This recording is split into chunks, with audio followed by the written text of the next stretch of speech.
Terre et Humanisme est porteur avec Pierre Rabhi d'un message universel, l'agroécologie, cette agriculture qui est au service de la vie.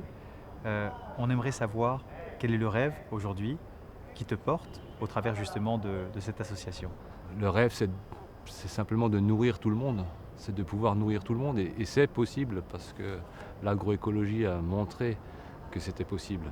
Et on se rend compte maintenant que le message que véhicule Pierre depuis 30, 40 ans, c'est un message qui a du sens et qui est repris par, par les scientifiques, par des chercheurs, par l'Organisation des Nations Unies, qui vient de dire il n'y a pas si longtemps que ça, qu'en une dizaine d'années, on pouvait doubler la production mondiale voilà, de nourriture et qu'on pouvait enfin rêver que chacun puisse manger à sa faim. L'agroécologie, parce qu'on va utiliser la nature et ne pas travailler contre la nature, mais travailler avec elle, essayer de valoriser la biodiversité, valoriser le sol. Nourrir le sol peut nourrir la plante. C'est ça le message qu'on aimerait faire passer et qu'on aimerait rendre accessible et disponible à tous. Plutôt que d'assister les gens, parce qu'on n'est pas dans une démarche humanitaire. Pierre Rabhi dit on est une association humaniste. L'humanisme pour abolir l'humanitaire. Abolir l'humanitaire, c'est sortir de l'assistanat, de la dépendance. C'est rendre les gens libres et autonomes. C'est ce qu'on appelle la souveraineté alimentaire, c'est donner au peuple, aux gens, la capacité de produire eux-mêmes leur nourriture. Est-ce que, Christophe, dans ta vie, il y a eu des moments, des rencontres qui font aujourd'hui que voilà, tu t'inscris totalement au service de la cause justement que tu portes dans l'association Terre et Humanisme? Bah, dans tous les cas, il y a cette rencontre avec Pierre qui a été déterminante. Avant, je travaillais dans l'administration. Voilà, j'avais un travail qui me prenait beaucoup de mon énergie, mais ce n'était pas forcément satisfaisant pour mon bien-être. Je rentrais chez moi, je passais quelques minutes dans mon jardin et je me suis rendu compte que je me sentais tout de suite mieux.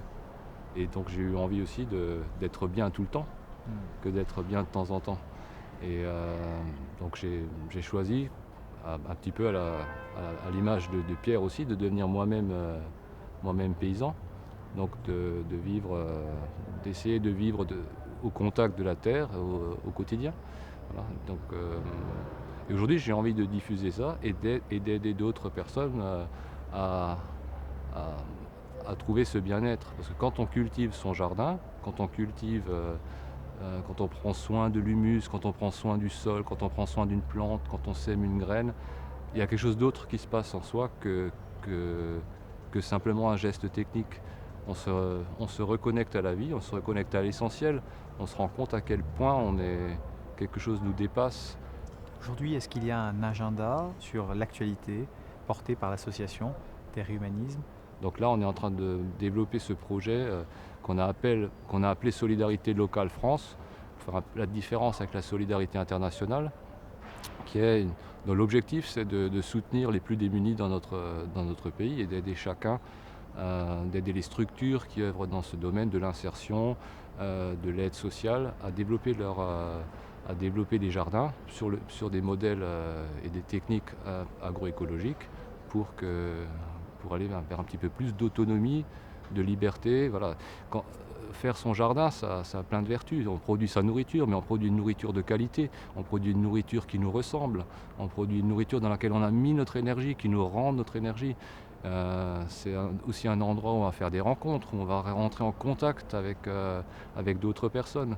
Le fait de ne plus dépendre de dons ou d'une nourriture qui ne nous est pas forcément adaptée ou de bonne qualité, ça va aussi nous rendre plus heureux et plus libres et plus aptes à avancer et à reprendre sa place dans la société. S'il y avait aujourd'hui un message adressé aux citoyens du monde, quel serait-il? Je pense il faut qu'on se rapproche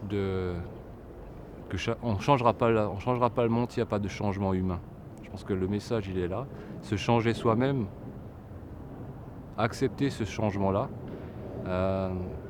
Pour ça, il n'y a pas 36 solutions.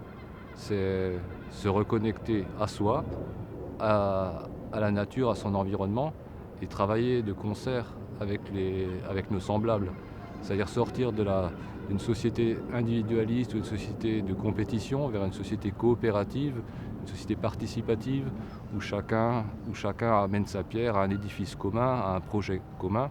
Le projet commun de tout le monde, c'est d'être heureux, d'être en bonne santé. Voilà, c'est pas en accumulant des biens. Pierre Rabhi dit souvent, on me demande, il y en a qui se posent la question s'il y a une vie après la mort. Alors il dit, moi je sais pas. Par contre, je me demande aussi parfois s'il y a une vie avant la mort. En me disant que est-ce que les gens sont heureux? Ils n'ont pas l'air heureux quand on les voit.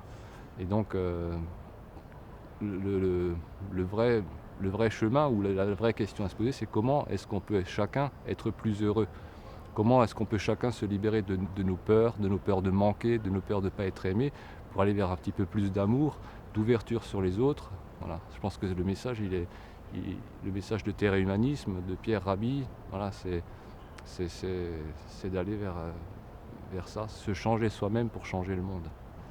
Merci. Merci beaucoup. Merci beaucoup.